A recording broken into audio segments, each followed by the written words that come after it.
biohacking your body. It's kind of this millennial term to help improve how the body functions. But I want to share something real quick, if I may. A gentleman came in very successfully, looked like a little bit older version of Connor, super fit, in shape, well-read, could quote all of the latest and greatest health statistics. He talked about circadian rhythms, fasting windows. And one of the things that stood out is as we went into talking about his case, he said, gosh, I still feel exhausted. I feel groggy. I feel tired. And then he said something in the consult that really blew me away. He said, I feel like I've spent so much time learning about my health that I forgot to live it. And I think there's a unique principle in that because we're all guilty of that. We've all done that. We've listened to the podcasts, we've liked the reels, we've shared the post, but unfortunately nothing really changes until we actually implement it. We're gonna close the gap between what we know and what we do. That's how we see tangible results take place. The intention is to take action. None of these biohacks will work to their full potential unless your nervous system is functioning. So biohacking, what is it? We're using science and lifestyle factors to basically optimize how the body works. And the goal is upgrade. Biohacking is creating a voluntarily external resistance to create a healthy internal change. It's voluntarily creating an external stress to create an internal resistance. And there's a few ways that we can biohack our bodies. So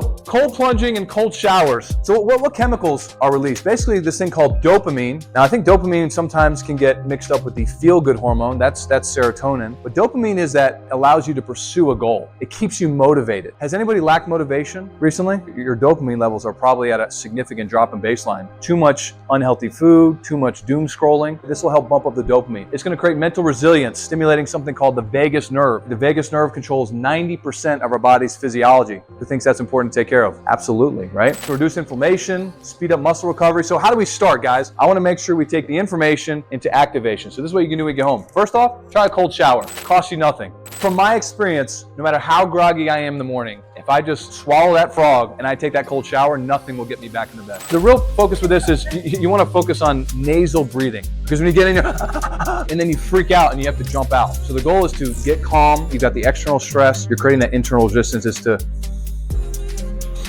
I'm okay. And this will help prepare you for other life stresses that you have to go through. So how about the research, right? I wanted to deep dive for you guys. You had talked about the brown fat. So brown fat, correct me if I'm wrong, is the fat that surrounded your organs, but it's actually, in some cases, it's good. When we do cold exposure, it activates our brown fat because it's highly vascularized, right? And it helps burn white fat. So white fat is the fat that we don't like, the love handles, cellulite, adipose tissue. So doing cold actually helps us burn fat. How cool is that? It's gonna improve our mood and focus. Talk about building stress via this process called hormesis. Again, that's basically voluntary external stress to create that internal resistance, and it's going to help with cardiovascular health. 250x increase in dopamine, 3 to 5 times, and you want to do it 2 to 3 minutes for those times.